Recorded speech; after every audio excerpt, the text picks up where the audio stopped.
Well, I guess first of all, have you ever had a lucid dream or anything like that? Um, is the lucid dream like when you are in control of your dream, or Yeah, is it I more mean, than there's that? different levels of it, Uh-huh. but essentially it's when you can realize that you're dreaming. You might not be in control of it, but you reach a point in a dream where you can look around and be like, wow, I'm dreaming. And it's crazy, man. Like, Hmm. I I think I think I have had that. In fact, I think when I was younger that I like did mostly lucid dreaming. Like I'm mm, not totally sure, but when I think because I have memories of dreams and when I was a kid and I would always like know I was dreaming and so I would just like start flying or something yeah, yeah, like had yeah, control exactly. of it, and which Yeah, is awesome. It was like exactly what you want from a dream. Not every time, but I definitely had a lot of experiences and I didn't know other people didn't have that. I thought that everyone could control their dreams. yeah, yeah. I remember, I don't know how old I was, but I had my first lucid dream when I was a kid, and it was crazy. Like, but I didn't realize the profundity of it Hmm. until I was older and started actually trying to purposely have a lucid dream. And I think it's one of the craziest experiences that you can have as a human being. Yeah. Uh, yeah, like there's different levels of it. Like, usually, like what you've experienced, uh, you realize you're dreaming and then you go flying, or, I mean, your imagination is the limit, right? And Right. so I found when I first started really getting into it, I did a bunch of, whatever I wanted. But I found that there's another level that you can get to where you can start to investigate the mind and the dream world in a sense. Uh, Uh-huh. like one of my favorite things to do is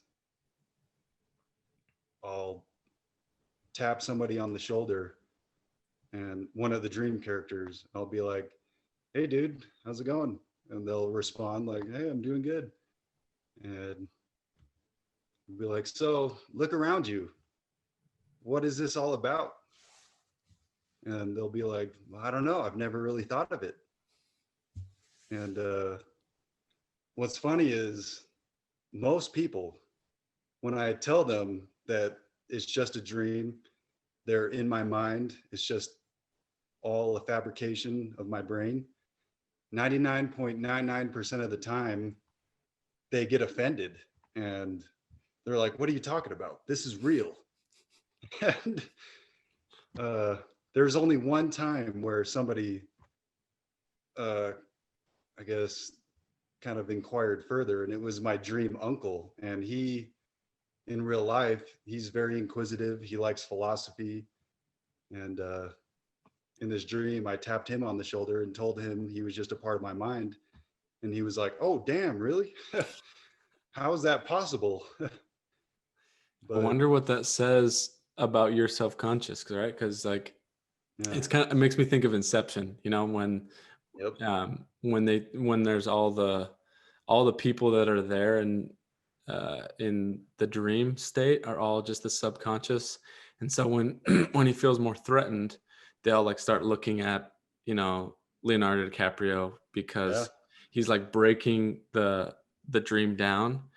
And I wonder if that's actually kind of accurate. Like your subconscious is telling you um, that it's a threat if you expose the fact that it's a dream, right? Because you go and talk to the person and they're like, what are you talking about? And they're like, act offended. I wonder if that's your subconscious, like protecting itself. Be like, okay, we need to make sure that everyone knows this is a dream, because if not, like there'll be no order. If we know it's a dream, then things will become chaos or something, and your brain's like trying to trying to like keep everything like, hey guys, yeah. No one break the rules. Yeah, I've had that happen in a lucid dream where I was telling people that it's all a dream, and I had people trying to attack me, like in Inception. And so I would like fly and try to get away, and everyone's trying to attack me. That's like, that's why I love the movie Inception, because it's so accurate. It actually happens where the dream tries to attack you. It's crazy. It's weird to But think that your own mind is not like, it's as if there's another entity beyond your own mind, which is weird. yeah, Like, because how could you be in conflict with your subconscious if it wasn't something different than yeah, you, right? yeah. There's a one of my favorite quotes is by Erwin Schrödinger. He wrote a book called What is Life? I mean, he's the one who came up with the wave equation of quantum physics, which is still, I think, one of the most powerful equations to this day in quantum physics. And in his book, What is Life? He says, and I quote, when in the puppet show of dreams, one holds in hand the strings of quite a number of actors, controlling their actions and their speech, we are not aware of this being so. Only one of them is myself, the dreamer. In him I act and speak immediately, while I may be awaiting eagerly and anxiously what another one will reply. Hmm. So it's basically saying, like, we are the ones, like, our brain is the one that's controlling the dream characters, and yet we don't know what they're going to say when we talk to them. In fact, there's a interesting study that I read. If you just Google it, it's called, I mean, you can do this later. It's called Consciousness and the Ability of Dream Characters, or something like that. And some people did a study with expert lucid dreamers where they had them ask dream characters certain questions. Some of them were arithmetic problems, some of them were asking the dream characters to come up with an original rhyme or Hmm. words that the person has never come up with before, just original words. And it came back that the arithmetic scores were poor, but in most cases, the dream characters were able to come up with rhymes that the dreamer has never thought to come up with. And they came up with words that the dreamer has never thought of before. And the conclusion of the study was that we must conclude that dream characters have some kind of rational being of their own, some kind Mm-hmm. of ability to think that's separate from you. And it's fascinating. You should look it up after this, like, because I've had the same experience myself talking with dream characters. Some of them, you'll tap them on the shoulder and they're just like a NPC, just like a random character that's just sitting there, and you tap them and they just move and they're just staring like Mm-hmm. but some of them seem to have a personality of their own, and it's so weird to see, like, they have a personality that seems to be different from you, and maybe it is an unconscious manifestation of your own personality that you haven't addressed before. But I've experimented a lot with it, and it seems like they each have their own mind in a sense. And I'm not making any claims or anything, but that's just what I've seen. It's so fascinating. That is fascinating. It makes me think of, have you ever seen the movie Sybil or heard of I it? haven't.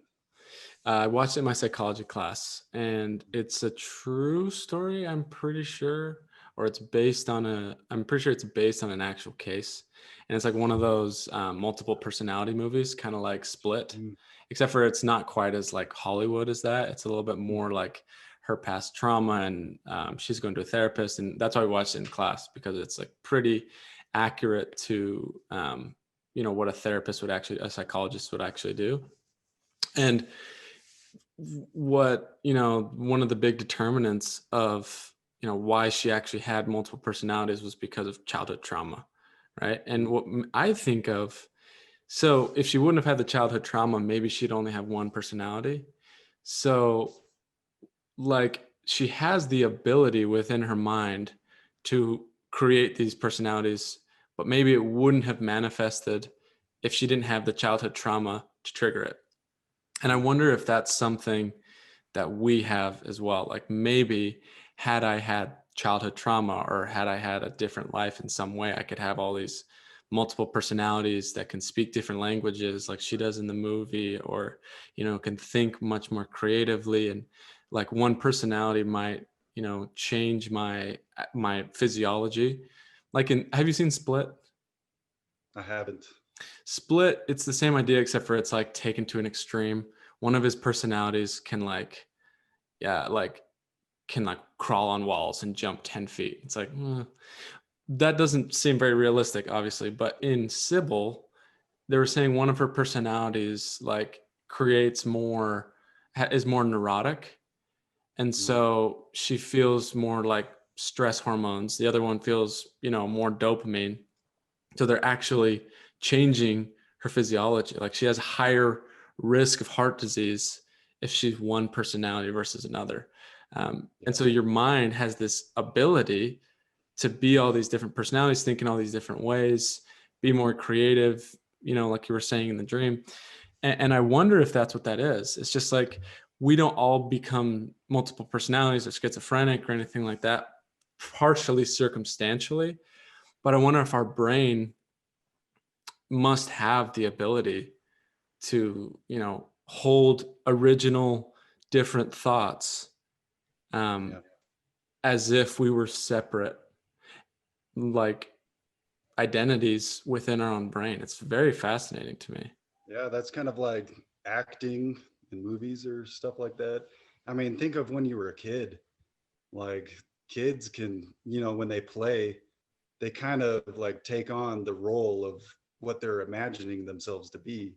Like, let's say a kid is playing with other kids and they're playing being lions and stuff like that. They kind of take on that persona and they're acting like a lion, like, and the brain has an awesome ability to be able to simulate another persona, personality, and then act as if that's what they are. And what's fascinating is we never stop wanting to do that. Like, I remember going through a period in my life where I was a kid, and I think most people do as well. Like, you get to a certain age where you start to kind of be embarrassed that you're playing. And so maybe you'll go from playing with other kids to you hit a certain age where it kind of feels embarrassing. So you'll play in secret by yourself. And then you get to a point where you stop playing altogether. But then you like to watch movies and you're Hmm. kind of doing the same thing when you watch a movie. Uh, you are embodying the character that you see on the screen and you go through this ride. And I don't know if you've ever had this experience, but I've had times when watching a movie where I completely forget that I'm sitting here in a room and maybe I'm watching a movie with somebody and I don't even notice that they get up and walk out the room. Like, Hmm. maybe I kind of at one point come to my senses and look over and like, oh wow, that person left. I've had that happen to me where it's like, oh, my brother left and I didn't even know because I was so hypnotized by the movie. Um, that's something that Dostoevsky talks about in The Brothers Karamazov. Uh, just how, in this book, this kid is ashamed to be playing with younger kids. And this character is like, that's what adults do too when they're watching a play. They're like playing vicariously through the actors. And it's something that we never lose.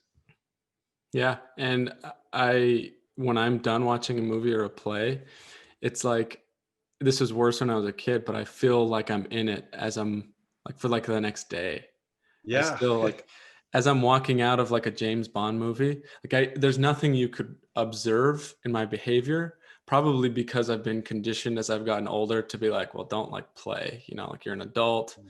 Movies are just movies.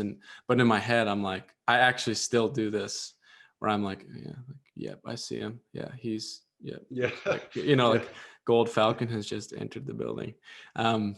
Which is why I was so affected by scary movies when I was a kid, because it was like, oh yeah, but nothing's really going to happen to me, as I'm walking down to the basement.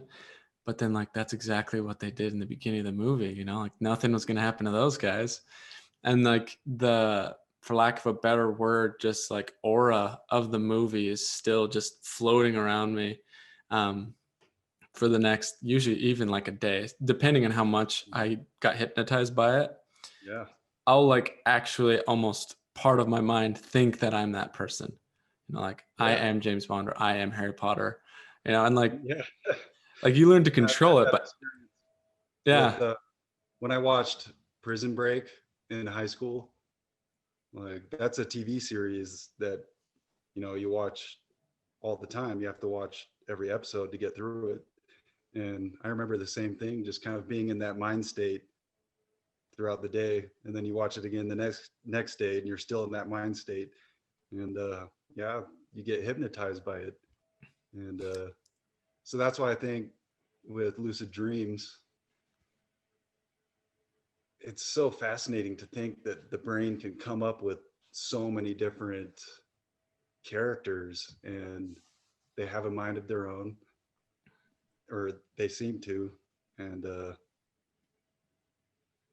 it's crazy to experience it because when you have a lucid dream, it feels just as real as this, like this could be a dream. Like we talked about having this interview last night.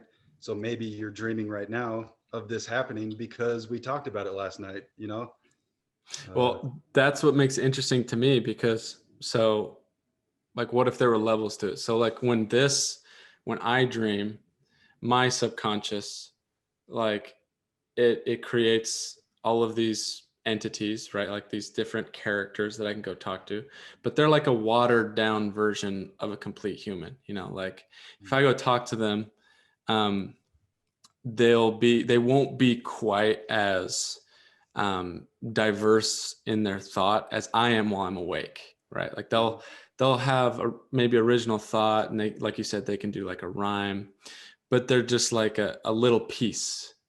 And so it makes you wonder, well, what if me awake is a little piece of the consciousness of someone who's dreaming?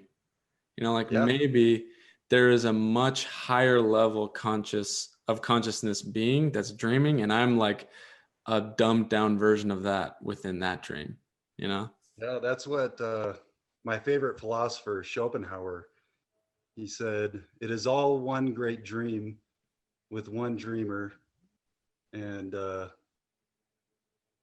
in this dream every dream character is dreaming. So basically, like, it's a very Hindu idea of God in that we are all dream characters of the one mind.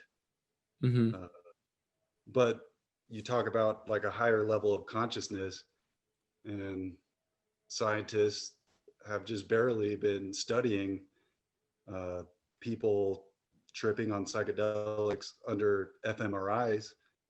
Like I think 2016 was the first time that it's ever happened, and you can look this up as well.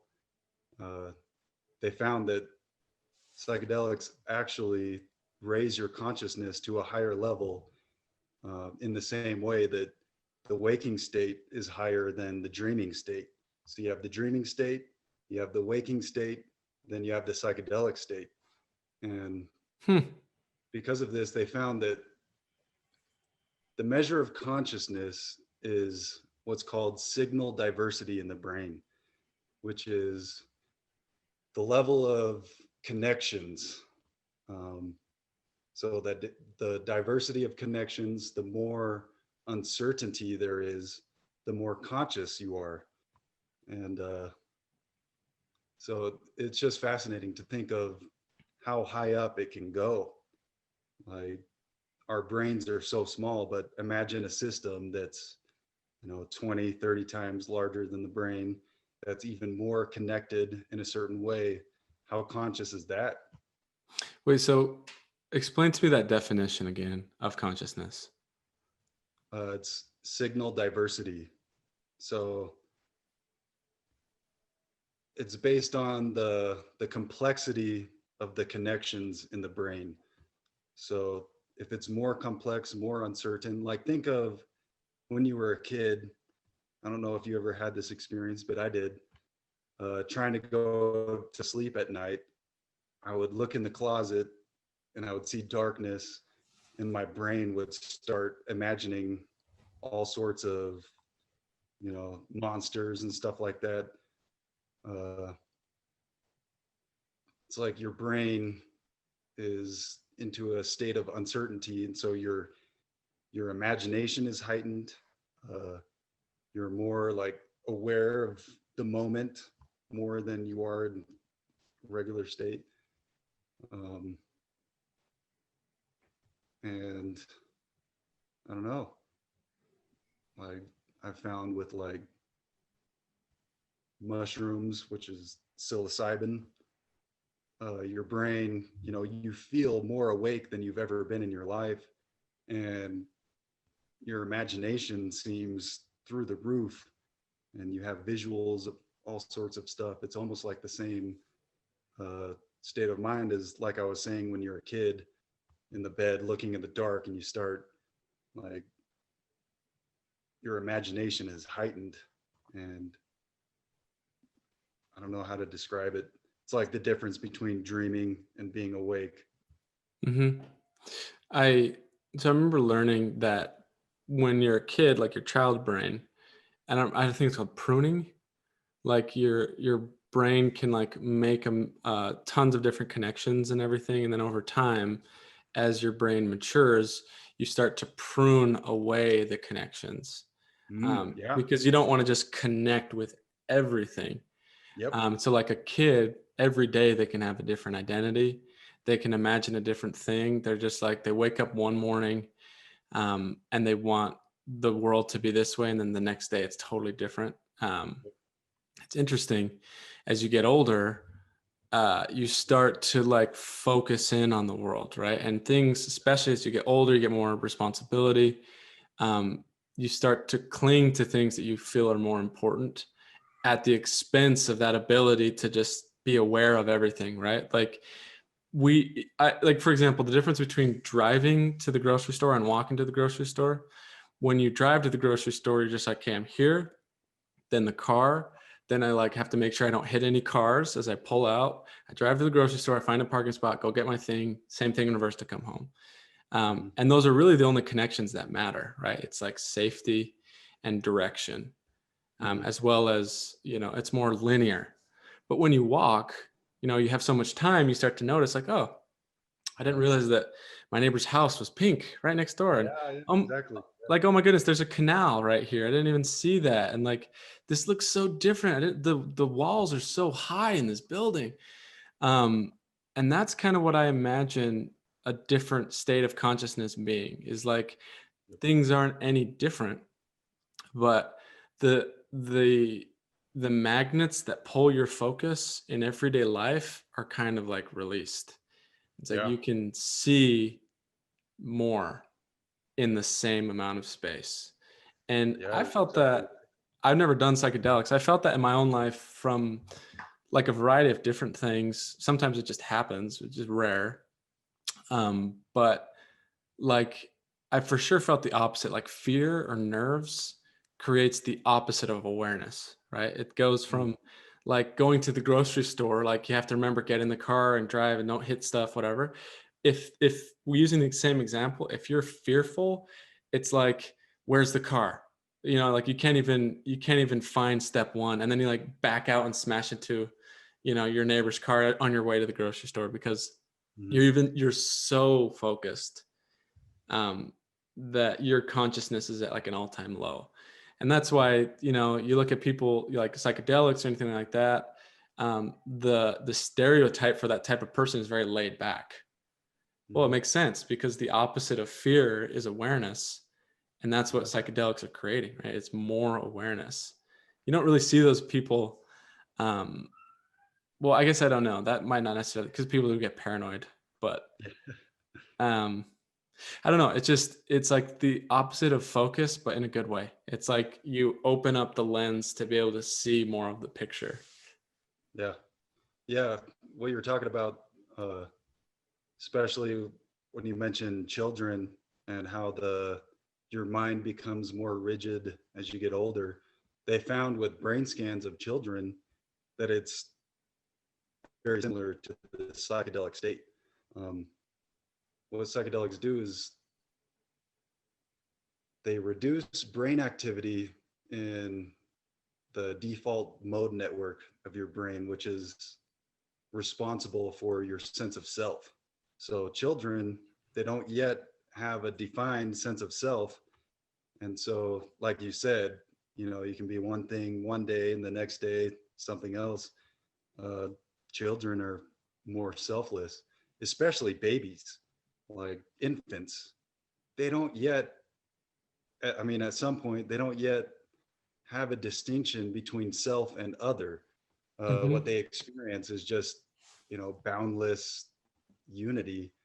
And over time, they begin to develop a sense of self, and the brain becomes more rigid because it goes from a state of possibilities, like all possibilities. You could be this person, that person, this person, and a baby over time becomes formed into a certain personality.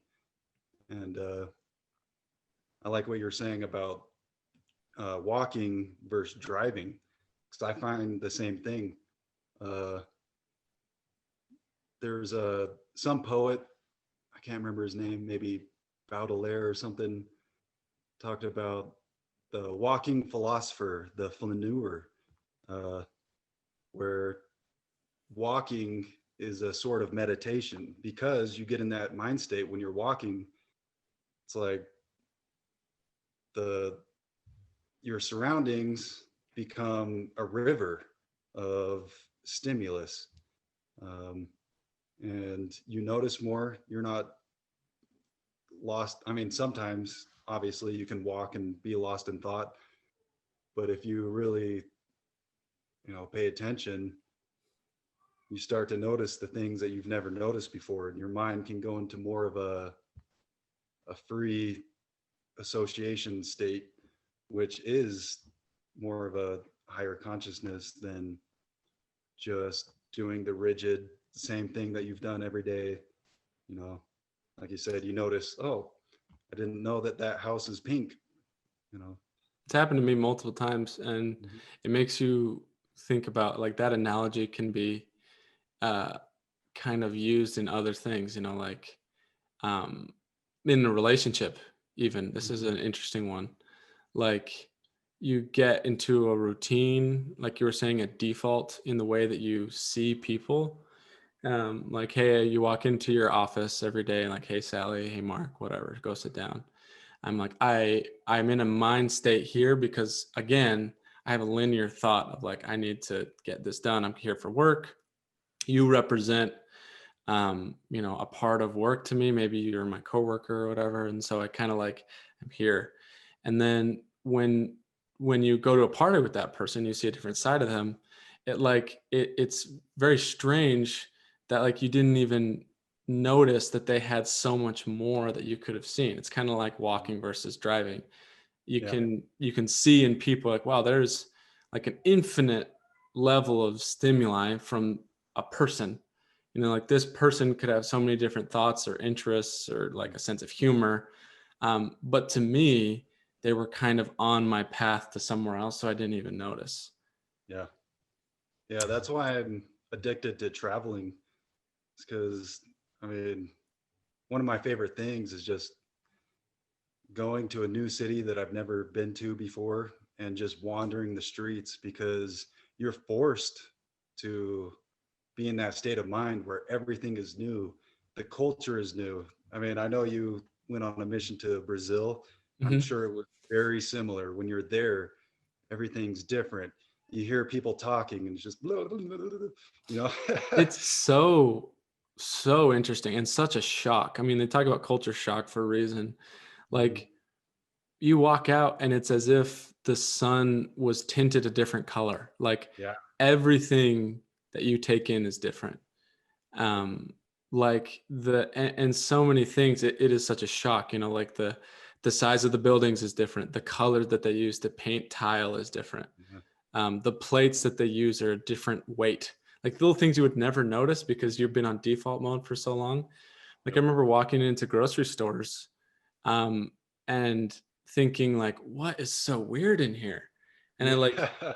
because you don't notice what's weird, right? You don't notice what's normal all the time because you just see it all the time. Yep. Um, but eh, like I remember walking in and it wasn't, you know, like they just space things so different there. You know, like I can't even really describe what's so weird about it, but like in our grocery stores, there's like aisles and they didn't have aisles. It was just like stuff everywhere. Yeah. And like no door, just like a huge opening at night that they would close, like you would have like at an outdoor restaurant kind of thing for the grocery store. Mhm. And like the milk was in boxes, you know, like little things like that. And it does kind of awaken some awareness in you of like, oh, this is so strange. There's like, I didn't think that these things had different options. Like I thought that my brain didn't even give me a signal that you could have milk in a different type of container. Yeah. Yeah. Um, yeah, it's very, very interesting. And I mean, you talk about like how I think one of the main urges of an adult is to be true to the identity that makes you the most comfortable. Mhm. Um, and so like, hey, this is, you know, I've spent time cultivating who I think is the best version of myself, right? Not even the best version, not like I'm super like buff and smart and everyone loves me, but the version that feels like the closest to what I could maintain, right? Like to have your compass always pointing at this is who I am. Mhm. Um, and when you go to a different country, especially if you're learning a different language, Yes. it shatters that and is very uncomfortable. Ugh. um, Learning a different language is one of the most uncomfortable things I've ever done. Yeah. Probably the most uncomfortable because it's like, like you really completely lose your identity. Mhm. You're a baby, you know? Yeah, exactly. It's the same. You get out of the default mode network and you go into a state of uncertainty. Like I'm learning German right now, and I know exactly what you're talking about. It's trippy. Like learning a different language, you realize how like English, we just take for granted the words that mean other things. Uh, but when you have a different word for something, it's like, oh, like that isn't what the English word is. The English word is just what we use to describe what it is, and there's different ways to describe that thing. And It's like perfect example is I've heard in Swedish or something. I don't remember what language, but they've got like 5 different words that mean snow yeah, because they have so much oh yeah, snow there. Um, and so for us, it's just like, oh, just snow. And you know, someone, a Swiss person or a Swedish person, whatever language it is, they'd be like, well, no, I don't want snow. I'm talking about like this specific type of snow. And you're like, oh yeah, my, yeah, exactly. you see the world with different levels that I don't. Yep. Like for example, in Portuguese, there's no word for awkward. Mm. Um, and so you'd be like, oh, like, how do you say, like, you know, like when something's uncomfortable and like, oh, yeah, like desconfortável, like it's like uncomfortable. Mm. Well, not Yeah, quite. yeah, not quite. Yeah, And I feel like that again is in my life is probably the closest example that I would have as to an understanding of what a higher level of enlightenment would be like. yeah, you're exactly right. It's like being able to speak a language that we can't speak yet because we just don't. we don't see those things. We don't have words for things that we don't understand. Yeah. Yeah, it's very interesting. Yeah, I remember when I was in Peru, I remember walking down the street in Nazca at night, and I don't know how to explain it, but it was just so trippy. Everything was so different.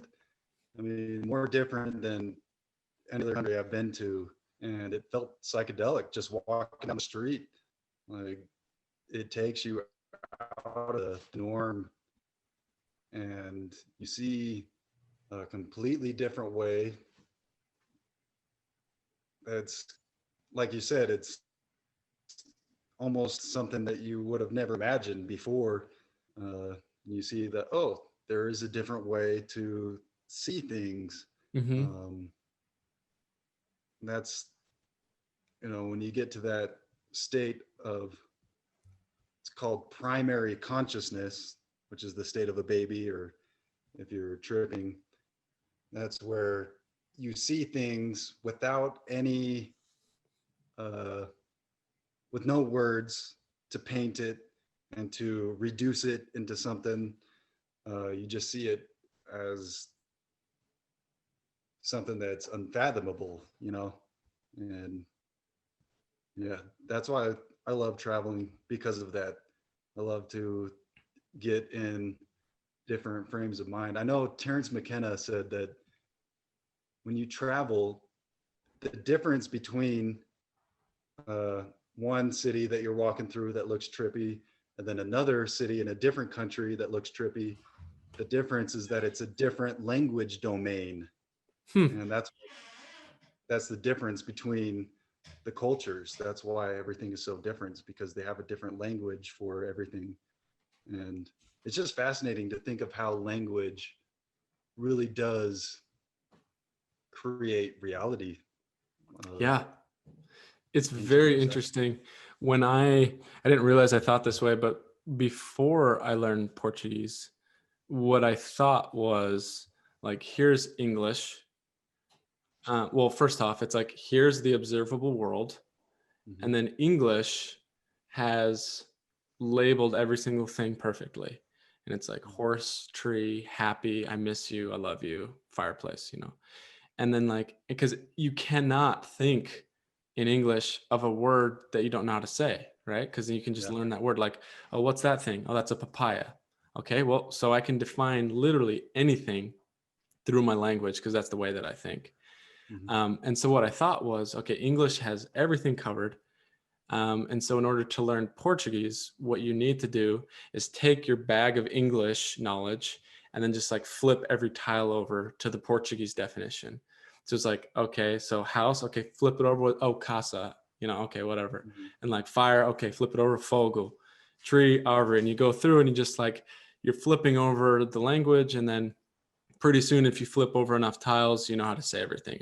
I think most people think that's what learning language is like, where it's like, okay, just replace what you already have and Mm-hmm. stick in this new substitute for it, and that's a different language. Yeah. When in fact, it's actually not like that at all. In the very beginning stages, it is like that when you're learning like basic words, like, okay, how do you say this? How do you say that?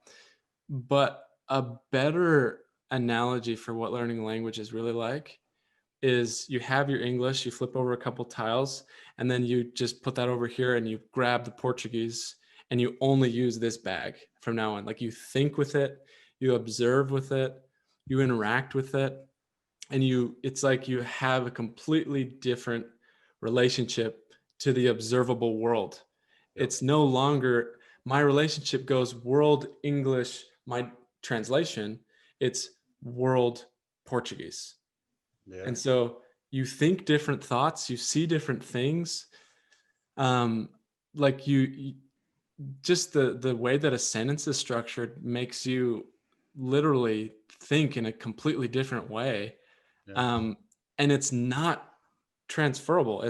I mean, like we try, like you can translate, but it's like it's like two different shades of the same color. You can kind of argue that they're similar, but they're really not the same things. Like a lime and a lemon, you could describe them as similar, but they're really Yeah. not the same thing. Mhm. And it's trippy. It really is. Yeah. Yeah, I don't think you have to do psychedelics to know what it means to, you know, have a trippy state of mind. Like I said, traveling. I mean, tripping is called tripping for a reason. You go on a trip. It's like it's the same terminology as Uh-huh. traveling. You go into a new domain that's alien and foreign. Uh, and yeah, learning another language definitely does that. And it challenges your sense of self as well. And you Um, have to create a new personality, honestly. yep. And when I'm speaking in Portuguese, it's a totally different personality. And it's almost funny, people that speak English and Portuguese, um, their relationship with me, it's on very weird terms, because when we're speaking Portuguese, like if I go to a mission reunion and everyone's always speaking Portuguese, I'm more like fundamental. I'm more like, it's not dumbed down necessarily, but it's much simpler. I mean, vocabulary, but also Yeah. much more professional. I mean, I was a missionary, Hmm. much more cordial, and I can't really get out of that. It's like the whole spectrum of my personality has been shifted down. Like even my wild side when I'm in Portuguese is shifted towards like professional, because that's how I learned it. And it's like I'm almost like stuck like that. It's very interesting. Yeah, I think the traveling thing, there's something very profound about that. Even like when you, so, like the different levels of traveling, when you go to a different country, it's like shocking. Everything is different. Like you look at street signs and Coke bottles and you're like, what the freak is that? I didn't think Coke could look so weird and Yeah. taste so weird. Um, but like you can have many versions of that. I mean, like the first time you walk into your friend's house and you're like, oh, this is like a house. I thought, Yeah. like I thought houses were only one way, Yeah. especially Yeah. when you're a kid, and then you haven't really hung out with friends or whatever. You go for the first time, and you're like, oh my gosh, like this is the way that you live all the time. Like I thought that houses were all one way, and I think not just the analogy, but actually the deeper truth is that our mind is constantly craving just like that uniformity, where it wants us to hold still. Hmm. I think kind of like you were saying earlier, when you go tap on the guy's shoulder and he's like, what are you talking about? Like, this isn't a dream. Yeah. I feel like there's a part of our mind, which is like our prehistoric mind, the one that's always keeping us safe, the one that wants us to eat, recreate, and die, um, is always like, hey, don't, like, find what works and stay there, because that's survival. Hmm. So find a personality that you don't bump up on the edges too much. Like you're constantly determining like how agreeable and disagreeable should I be? How extroverted and introverted should I be? Does this job fit for me? And like that part of your mind craves security and it craves routine, because it's like its only job is to not have you have pain and Hmm. not have you die. And like it's just like, let's get this organism to death with as few bruises as possible. Yeah. And I feel like it's a really important thing, if you want to live a full life, to fight that urge, to fight the urge to settle into your identity, Yeah. to continuously be like questioning, why do I act the way that I act? Why have I considered this who I am? Why am I even wearing these clothes or following this religion or like whatever? Um, because that way you don't like end up dying and be like, well, I never left my neighborhood. I never left. And I mean that figuratively and Yeah. literally. Also, like, why have I never left the neighborhood of my own comfortable perception? Yep. There's so much Yeah. out there, an unlimited amount of things to perceive and do. And like, you have to fight your brain on that. Yeah.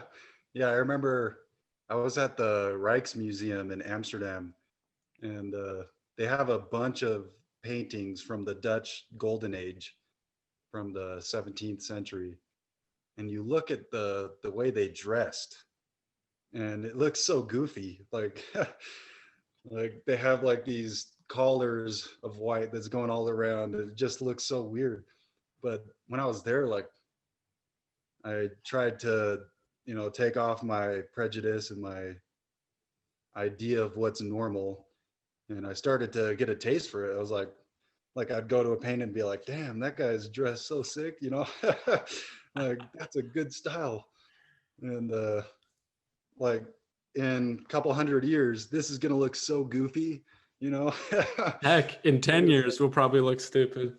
Yeah, you look at the 80s, you're like, what are these people doing? Like, why did they think that was cool? Uh, so yeah, being able to be adaptable and to realize that what we were experiencing, like you said, is the brain wants to be comfortable. It wants to reduce everything to the most simple way so that we can just glide through life as easy as possible. But there's so much richness to be found in exploring other ways. Like, dude, this one time when I was on salvia, I I thought I was a building.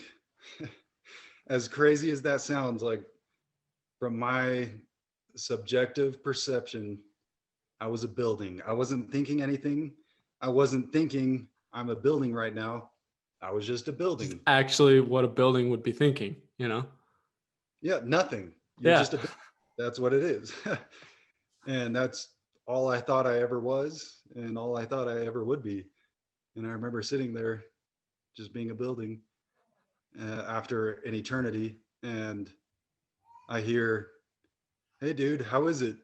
And I looked over and my friend's sitting right there. And I was like, what the fuck? And I remembered that I'm a human. And that totally changed my view of what it means to be a self, uh, because I had no conception of what it meant to be a human or to have relationships or to have emotions.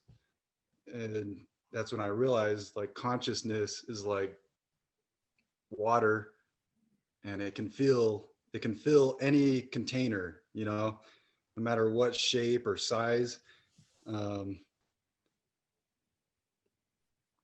Consciousness doesn't have any prejudice. It doesn't have any uh, ideas.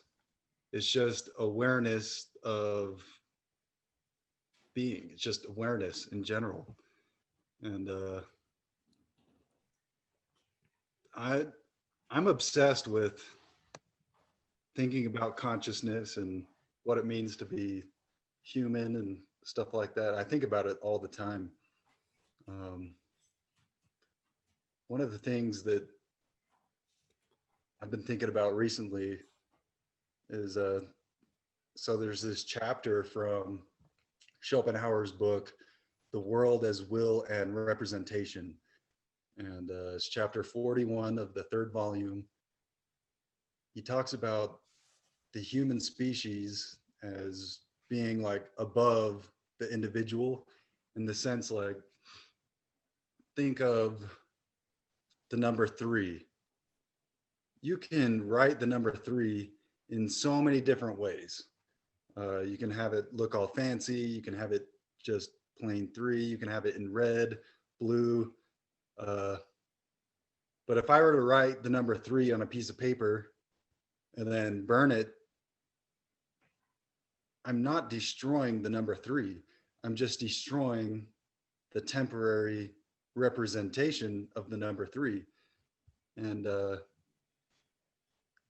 when you think about the human race, it's like we are all like different versions of the number three. And humans come and go, but the human species never dies. It continues on like the number three. Like, I am more human than I am Cameron, and you are more human than you are Reed. You know what I'm saying? That's very interesting.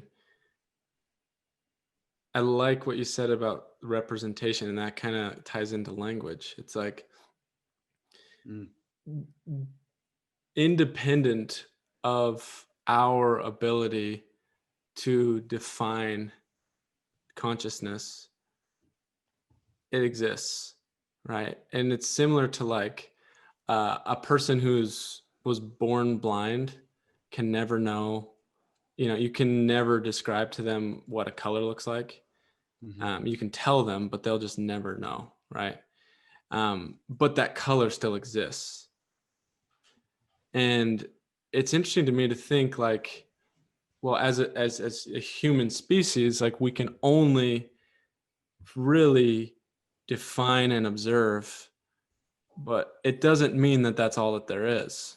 It's hmm like you were saying, the number three, which is very just kind of an abstract concept, I guess, that we invented, hmm um, existed. We discovered it, right? We did not really create it. Yeah. And I wonder, I like to think about this all the time too, like upper levels of consciousness. They would look at us and be like, well, you guys, obviously, you're blind. You can only see things that are observable. Like you're only seeing the physical world and your own emotions. That's literally it, right? It's just like my thoughts as I perceive them through my emotions, what they tell me the world is, like this is love, Mm, this is like a friend, and then all of the observable things that I have created my own definitions for, like a house and a tree and whatever. And that is the extent of reality to us. yeah. And it makes you wonder if there was like a higher level of consciousness, if it's like, yeah, that's like the most rudimentary level of reality, like literally just like your own brain and things that you can see. Like I listened to a podcast, you probably listened to it, with Elon Musk and Joe Rogan like a couple Mhm. years ago, where they talk about the singular, I think it's called, The and like singularity. singularity, yeah, and stuff like that, where like imagine if, like if we had the ability to raise our awareness of everything, just like hmm the internet. Once we got the internet, now all of a sudden knowledge doesn't really mean anything, or information, because you can just look it up, right? We just like raised our awareness of everything in the world, because Yeah. now we can like look it up at the drop of a hat. And you go even farther back, like you go back a couple hundred years, and people didn't know that like Hawaii existed, like because Yeah. their perception of the world was limited to what they had ever heard and seen. And then like TV came out and like, oh my gosh, that's what Hawaii looks like, that's what China looks like, that's what a mountain looks like. I've lived in the plains my whole life, Yeah. I've seen pictures, or whatever. And it's so weird to think that there is another level of that, but hmm I literally can't even imagine what it would be, because I only Yeah. understand what I've already seen. It's like if Yeah. you went way back to like prehistoric times and told them that there's literally a world on the other side of that mountain, and all of your ancestors have lived in this valley, and you think that this is the whole world, but there's something beyond that. I wonder what that would be like for us, because you feel like we've made it. You feel like we have experienced everything the world has to experience. We've like discovered every inch of our consciousness, and we've discovered every inch of our perception. But there's more, and it's impossible really to know what that would be like. Yeah. It's like I was saying, like the more connections there are in the brain, the higher your consciousness. And so you try to conceive of a being or something that can perceive all possibilities all at once. I think that's what the ancients talk about as God, whatever is all knowing, like the highest consciousness, whatever is aware, the highest awareness, that which is aware of everything. Um, yeah, it's fascinating to think about. Um, Yeah, that's the definition that I find of God that makes the most sense. It's Mhm. like where everything can be observed, like the consciousness level that can understand everything, Mhm. and observe everything simultaneously. I always like to think of the example, like when you get a new car, right? And Mhm. you buy your first car and it's a Volkswagen Bug. And you go out on the street and you start driving around and you say, "Oh my gosh, there's one right there." Like I didn't realize like I have a pink Volkswagen Bug and my neighbor does too. And then all of a sudden you start seeing it everywhere. Yep. Everywhere you go, you see that. And it's always been there, but you just like trained your brain that this was something to pay attention to. And so you start to see it everywhere. And what I think of as the highest consciousness is like that, but with every variable. It's like it's Everything. noticing everything at all times. Yeah, that fits in right exactly with the theory of consciousness. And like I said, like if you look at what defines consciousness as being the amount of connections, like all you can do is extrapolate even further and conceptualize. Well, imagine there's something that is all connected, and maybe that's God, you know. But consciousness is fascinating. Uh, One thing that I realized when reading Schopenhauer, but it's also something that I've been thinking about since I was like 16, is have you ever been put under general anesthesia Yes. Uh-huh. when you got your wisdom teeth out or something? What was Yeah. that like? Um, I remember like them doing it. I don't remember what it was, if it was like a shot or something. Mm-hmm. And I was like, okay, cool. Just like let me know when it starts. And I remember there was popcorn ceiling in the Mm-hmm. office. And I just remember it like zooming in and it like getting bigger and bigger and bigger. And then I was like, holy cow, I'm like so close to the ceiling. And all the little tiny popcorns were like huge, like the Uh-huh. size of like a mountain. And I was like, oh my gosh, like this thing has helped my eyesight. I can literally like walk amongst the little tiny bits of popcorn and the popcorn ceiling. And then I woke up and was like, Yep. what the heck? And it was done. And it was totally done. And that was Yep. that was like my whole experience. It's like, wait, what, are you gonna do it? And like, okay, good Yeah. job. What? Yeah, that was my experience too. And so imagine you have four people, okay? You put all of them under at the same time. You give them a shot at the same time, and they all go under. The first person, you wake them up after 1 hour. The second person, you wake them up after 2 hours. The third after three. The fourth after four. Subjectively, they all wake up at the same time. It's the same blink, right? Mm-hmm. Because the fourth person, they don't have a subjective awareness of waking up 3 hours after the first person. And so you think of birth. Subjectively, everybody is born at the same time. Like, I Hmm. have no subjective awareness of being born 500 years after someone who was born 500 years ago. Subjectively, you know, consciousness arises at the same time. It's just boom, right there. That is so interesting. But then you think someone who was born 500 years ago has lived and they're already dead. And so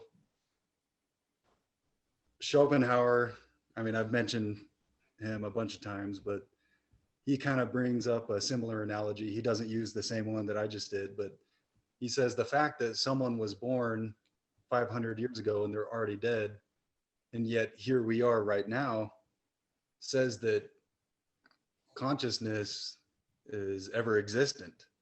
It never is not. Um, because you think if somebody's born 500 years in the future from now, their experience of being born is going to be the same subjectively as when we were born, just like somebody 500 years ago. And so you can only conclude that consciousness is eternal in a certain sense. And it's always now. Like, you look back on your life, every moment was now. We think of our life as a sequence of events, but in reality, it always was now. And it's more like a VHS tape.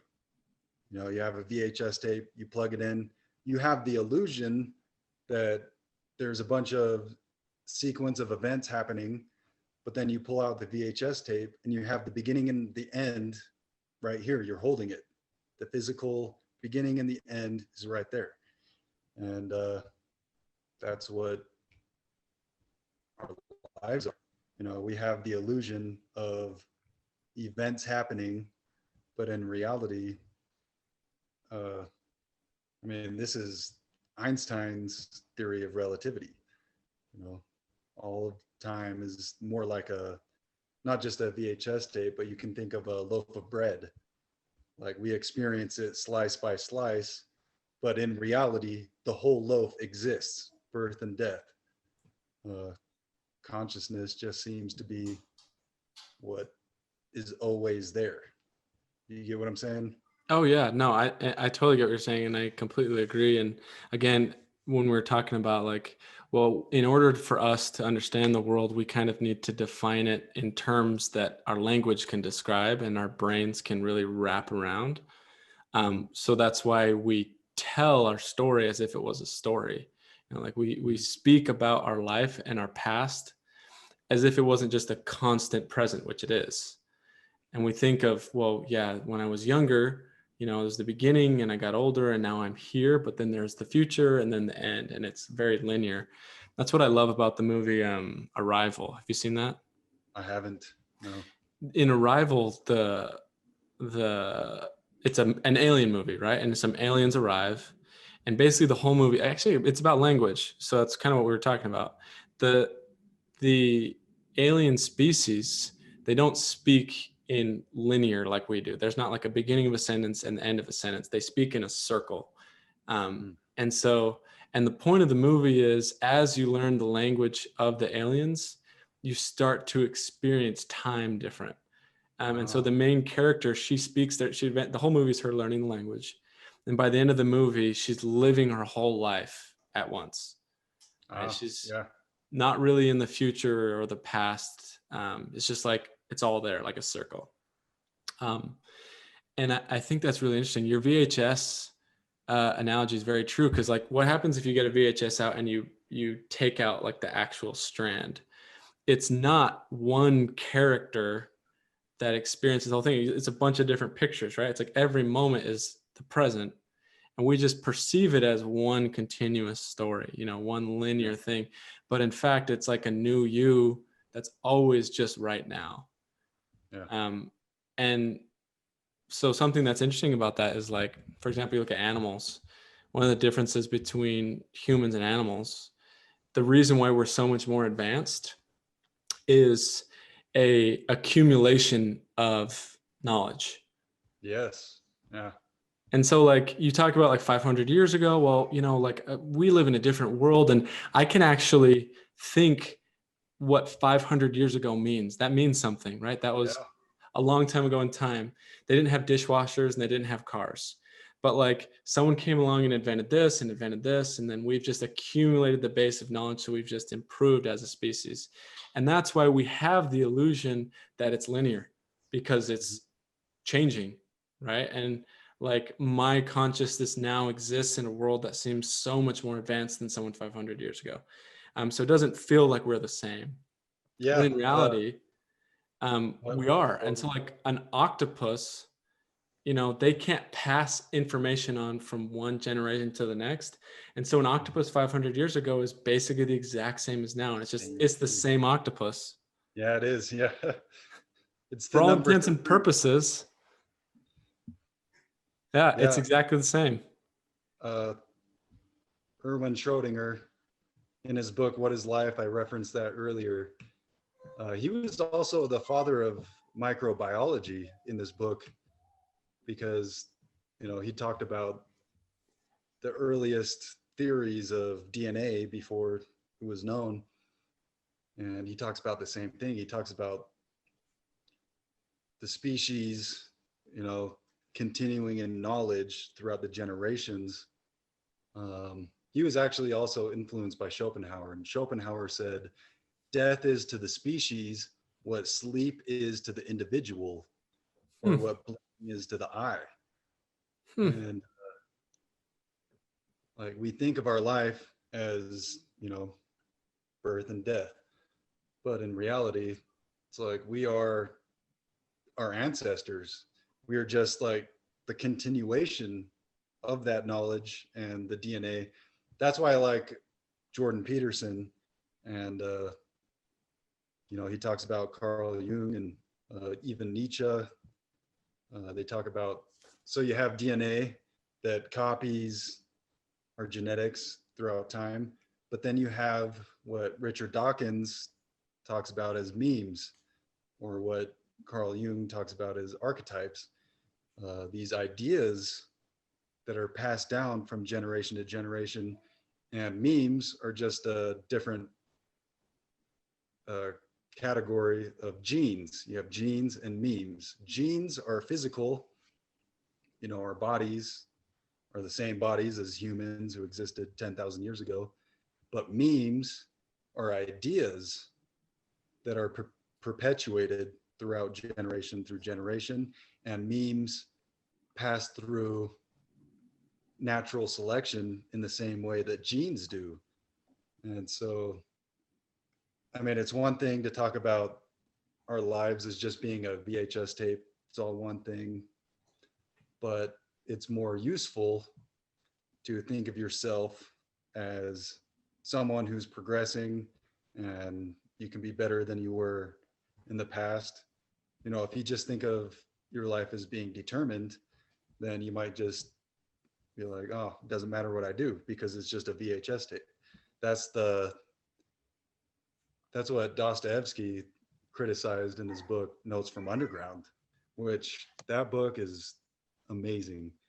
Um, and his criticism of that is that if humans were ever to get to a point of like the singularity, which is, you know, big talk now, if we were to get to a point where we could calculate the future, everything that you're ever going to do in the future,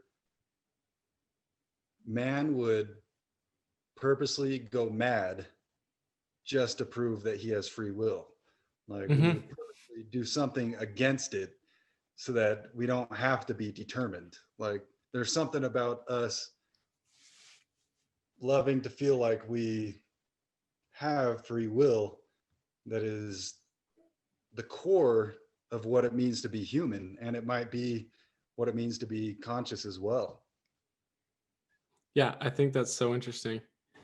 The thing that you said about free will, because um, we live under that illusion because we make our own choices. But it's more like a fish in a fishbowl that can swim to the other side and thinks that they can choose whatever. And you're the human, like you're in a fishbowl. You don't Mm-hmm. have free will. You're stuck in a fishbowl. And we just, we have free will to the sense that we can make our choices, but we exist within something that's not necessarily free will, right? We exist in a society that, we just assume is the way that it's supposed to be, right? Like talk about free will, like you were born into a society and that's just the way it will always be in your projection. You'll use the currency of your country Wear the because, same clothes. right, exactly, and speak a language because that's just the way it is. You're on default. And I also think that's one of the main reasons, one of the things that distinguishes us, from animals as well, is the fact that we can have collective, imaginary, um, I guess you said archetypes, ideas, right? Mm-hmm. Like, for example, we all as humans imagine that there are country borders. Like Yeah. it's not really anything, right? It's just like at some point, some ruler bought it or conquered it and decided this river will be Mexico and this will be the United States or whatever. And we just, as a collective community, we all say, okay, this is a border. And then like there's a lot of things like that. And that's why we're able to advance so quickly. It's like even a company, there's people who work for Google or IKEA all over the world that don't know each other. They might not even speak the same language, but they all have the same collective made up understanding that I work for IKEA. Yeah. And because of that, we can work together. And that's why we have societies. Yep. So we have businesses. A wolf doesn't have that. I mean, they might have it within a pack, but they don't have, they can only organize so far as their personal relationships can take them. But as humans, if I speak English and someone else speaks English, we already connect over that. And there's billions of us. And I think that, again, in an abstract way, I feel like that's probably what the higher level of consciousness is like. It's like we understand each other. Yep. Because we all kind of are doing the same thing, but we're within our own perception. And I wonder if another level of consciousness would be like all people, but they all share the perception. Does that make sense? Yeah. No, that makes complete sense. Like I said, consciousness is just an increase of connection. And you have something isolated, it's less conscious, but the more connections it has, the more understanding, it's kind of the same thing, consciousness, understanding. And yeah, that's why I think it's more useful. Maybe we don't have free will, but it's more useful to treat each other as if we do have free will. That's pragmatism. Like William James, he's one of my favorite psychologists. He has a book called Pragmatism.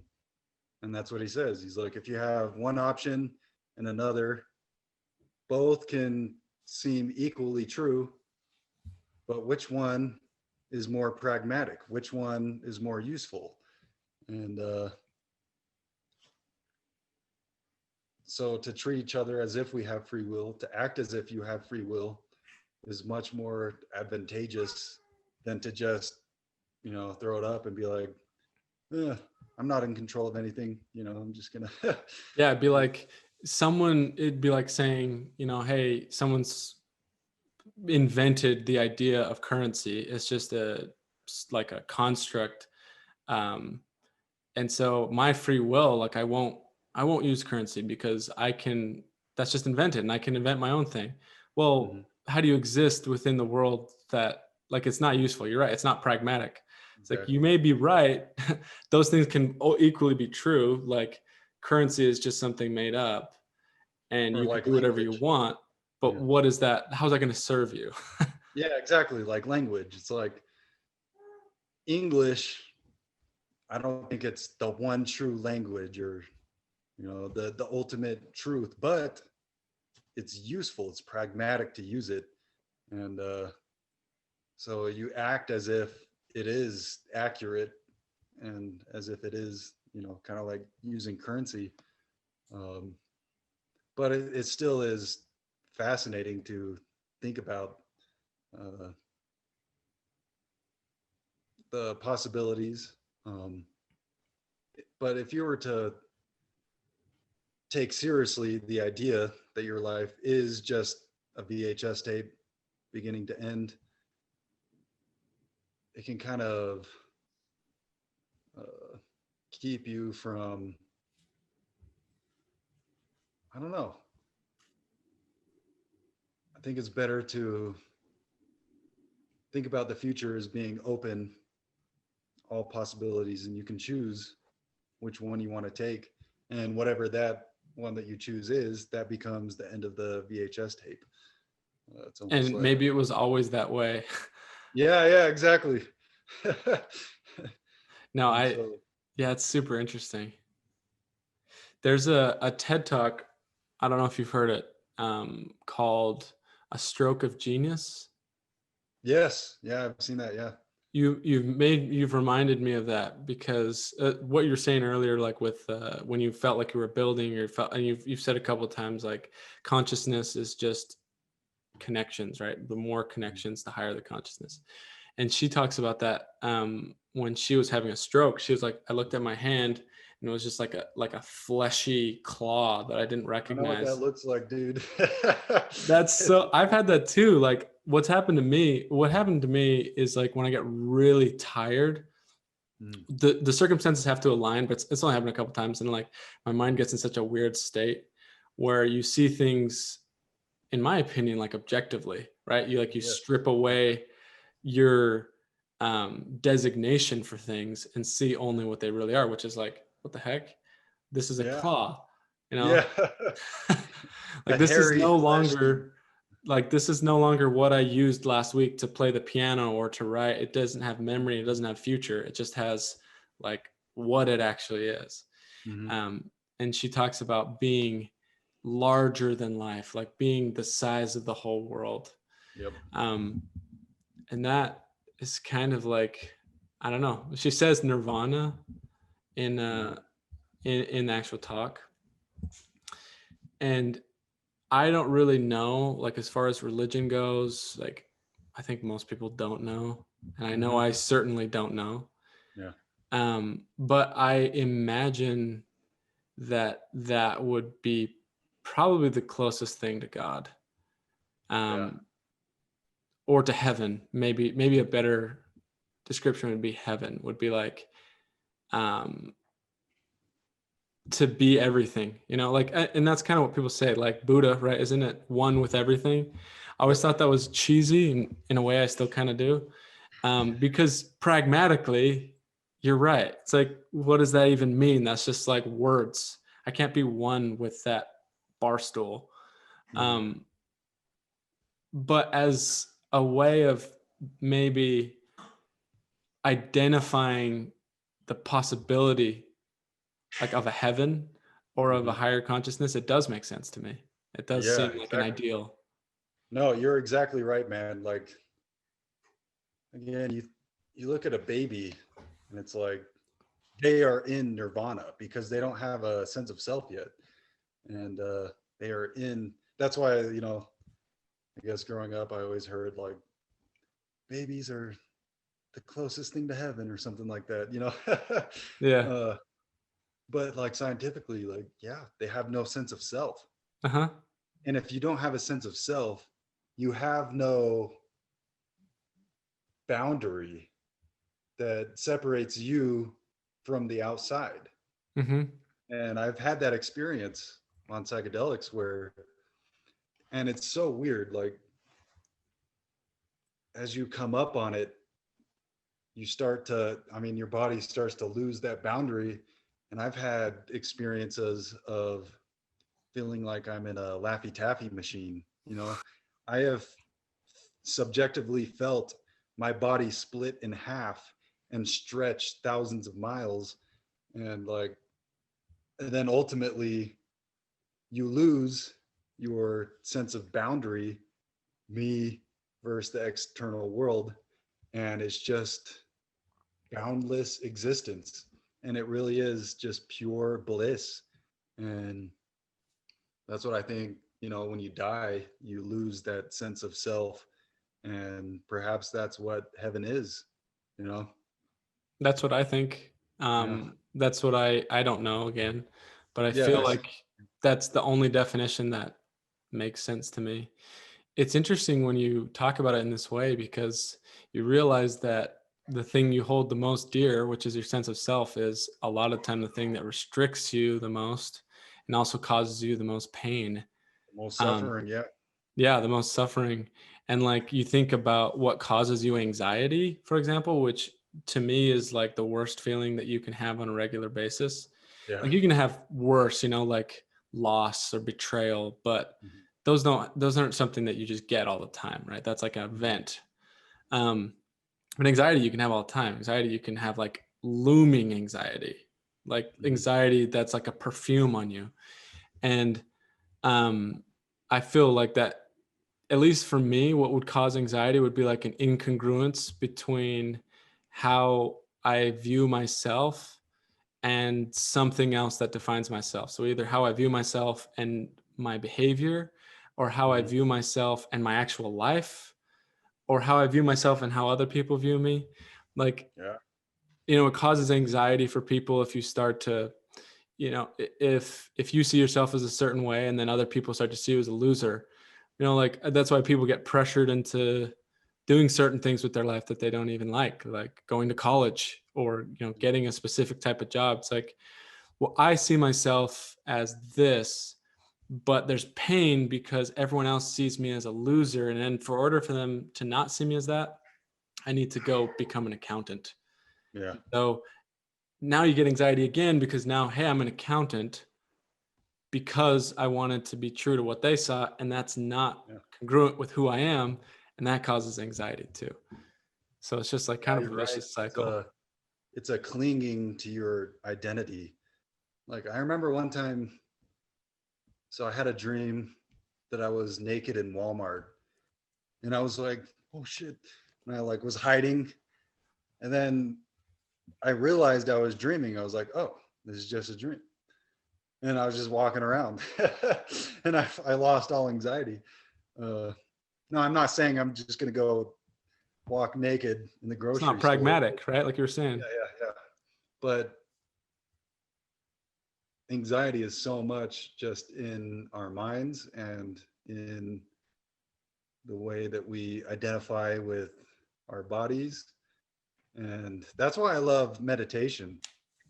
Um, for a lot of people, they just imagine someone, going like that. But through meditation, you can achieve the same exact state of mind as if you're tripping. They've done brain scans of, you know, professional, professional meditators, Buddhist monks, Hindus, and they found that they have a reduced sense of self that's on the same level as taking a huge dose of mushrooms, like you can cultivate a level of higher awareness, and it takes time, just like it does for lucid dreaming. Like you have to practice in order to lucid dream. In fact, there's a sect of Buddhism that uses lucid dreaming to achieve enlightenment, uh, because as you investigate the dream world, you kind of blur the line between waking and dreaming state, and it's a meditation all in its own. But I have found with meditation, I've experienced some very profound states of mind where, as you progress in it, you can be meditating and you can lose your sense of self, your sense of boundary, your sense of self and other, and you can forget that you're a body, you know, Yeah. and you don't have to take any drugs. Uh, I don't recommend people do psychedelics. If you want to do it, if you've done the research, then go for it. Mm-hmm. Uh, I don't want to be the person who like gives it to somebody without their knowledge of anything. Um, but I think that meditation is a really good way. But maybe you aren't motivated to pursue that path in meditation if you haven't experienced psychedelics. Like uh, that's how it was for me. I didn't know that you could experience that state of mind until I did psychedelics, and then I got into meditation. So a Mm-hmm. lot of people, they they hear these claims and they see videos of Hindus in the Himalayas. You're just like, what are these people doing? That's crazy. But they Yeah. don't realize that those Hindu monks in the mountains in the Himalayas, you know, if they were to be put under an fMRI scan, it would show that they are feeling complete love. Mm-hmm. They aren't sensing anything else, just pure love. That's what they're feeling all the time. And any person they see, they love them purely, unconditionally. No other motivations are in the way of their vision. Uh, they love them. I remember this one time when I was at work. I used to work at Pizza Hut in St. George, and it was during a time where I think it was like right after I had drank ayahuasca. It was like a couple weeks after, and I had a coworker who was like 400 pounds. He he was from the trailer park. You know, he was limping because he was so heavy that he was having ankle problems. But I remember this one time, like this one day, like I was thinking about the experience I had on ayahuasca, and I was looking at this guy, and like when I looked into his eyes, this sounds so cheesy. It was at work, and I just saw like it was like I was looking into the eyes of God, and like I realized that this dude was like the most beautiful thing that I'd ever seen, because I stripped away all of my prejudices, all of my, language, and I just saw him as inseparable from the universe. I saw him as the cosmos. I was looking into the eyes of a cosmic being, and it was he was the most like like I said, like the most beautiful, like the most profound thing I had ever seen. And so you think about these Buddhists or these Hindus, these dudes have that state of mind all the time, and you can cultivate that. And all you have to do is just focus on your breath. Well, what you were just saying about that guy, um, is it makes a lot of sense that you would feel that way, because basically, what is it doing, that state of mind? We've said it a couple times, right? It's connecting everything. And if you're connecting everything, the only lens through which anything makes sense to us and that we experience the world and experience all emotion is ourself. Um, and so like our own mind defines and rationalizes everything, all the stimuli that we take in. And it gives the definition to that person is just a coworker, or that person is my sister, or whatever. Yeah. And it feels like, because of that, that's the only lens that we see through. That is like the one truth that we know, right? Everything else could be, we don't know how other people feel or think. But all we know is what we have. And so like, that's pure and divine, in my opinion. It's like what yourself, that deep understanding, perception of the world, whatever that is, a soul, is like the most pure thing that exists, because it's the only thing I know, right? It's like it's the center of everything to me.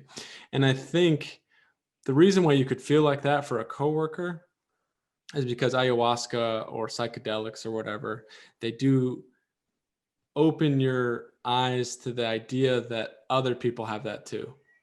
Mm-hmm. That deep sense of self is everywhere. It's not just coming from you, it's in all things.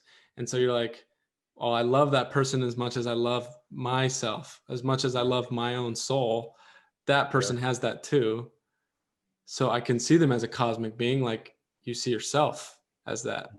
And not literally like yourself. I mean, like your deep self, like whatever it is that, is there when you're on psychedelics, or whatever it is there when you strip away everything, like not this face or this body, but whatever's left is that consciousness.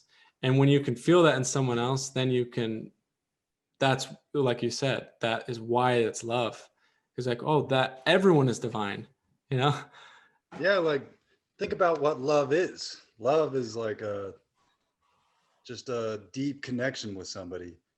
And it's like when you get in these deep states, the higher the level of consciousness, what I've seen is the higher your feelings of love are, to the point where you just get to the point where you lose your sense of self, and it's just pure love. That's all it is. And maybe that's what connection is. Maybe love is just a word that we use to describe connection. Maybe consciousness is love, you know. You get what I'm Yeah. saying? No, I'm with you.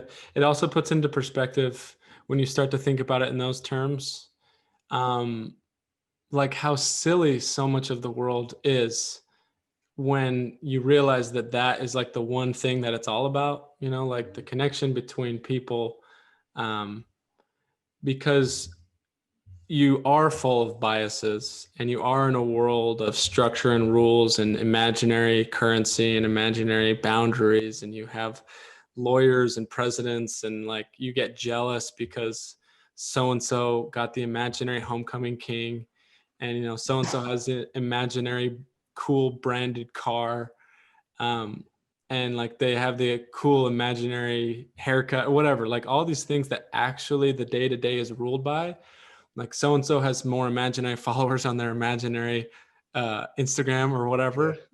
The things that really, when you dig deep, we actually are affected by, even though we're embarrassed. You know, we get jealous of all these silly made up things. Mm-hmm. Um, when you kind of strip all that away and like, hey, if I actually take away all my biases, um, and we really are just like people, right? It's just like we were the same as people 500 years ago. We've made up this fashion and dressed ourselves up and made this society, but we're just like a bunch of, you know, like identities wrapped up in these meat packages, walking around pretending that this society is the way it should be. Mm-hmm. Then like you kind of chill a little bit, you know, like it's Yeah. like things don't bother you as much. Like That's you why I don't. love Rastafari and reggae, Uh-huh. because you'll notice in a lot of reggae songs, and this is a Rastafarian concept, they say I and I a lot. And what they mean is they don't say you and me, they say I and I. Mm-hmm. Because if you see other people as I, then that affects how you treat them. Mm-hmm. And you know, reggae came from these Jamaicans who were slaves, uh, you know, in the sugarcane fields. And what they did is they were like, okay, we're in Babylon, we're in captivity, we can't leave, but we can leave mentally. So what they did is they created the system where, you know, they changed the language. They don't say brethren, they say idrin, you know, connotating the unity between all of them. They say I and I, you know, Mm-hmm. they changed their language uh, to promote unity. They realized that you can be free mentally, even if you're physically in captivity. And that's what, you know, all of reggae is about. Bob Marley, one of my favorite albums is Exodus. That's what it means. You know, it's an exodus. It's mentally leaving Babylon, even though you live in it. Uh, it's leaving the state of mind of hate and feeling enmity between you and somebody else, and forming connection, forming love, I and I. Uh, that's why I love reggae. I know Riley does too. Yeah, Which, he by the does. way, I love shout it out to too. Riley. Oh, Shout go out to ahead. Riley. By the way, I still haven't gotten brights in my car. Shout out to Riley. Nice. Yeah. Um, I could talk all day. I know you got stuff to do. We should do Yeah, this again. I've really yeah, enjoyed this. It's like it's very mind opening to just like explore, I don't know, explore those types of thoughts mhm, and think about how many things are you like propping up as a facade in your life that they aren't really even you, yeah, you know? And not like, I don't know. It's just weird. It's something that I've got to think about now.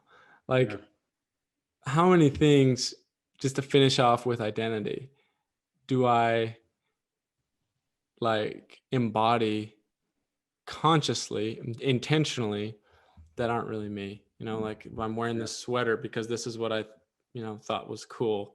And like, and what does that even mean? Like, Yeah. it's what I think other people will think is good. And I Yeah. am craving the connection. And so I want them to see me as a cool guy or whatever, when in reality, the connection could be there regardless. Like I don't need all the facades and the different things. Like just the fact that we're both people makes us connected, you know? Yep. We're both human. We're both more human than we are Cameron and Reed. I love that. That's awesome, man. Well, let's do this again. I really appreciate it, man. Let me know when your next day off is and we'll have to do another one. Okay. Yeah, I'm down. Let's do it. Okay, All right. man. Later, I'll man. talk to you later. Have a good one. See you, dude.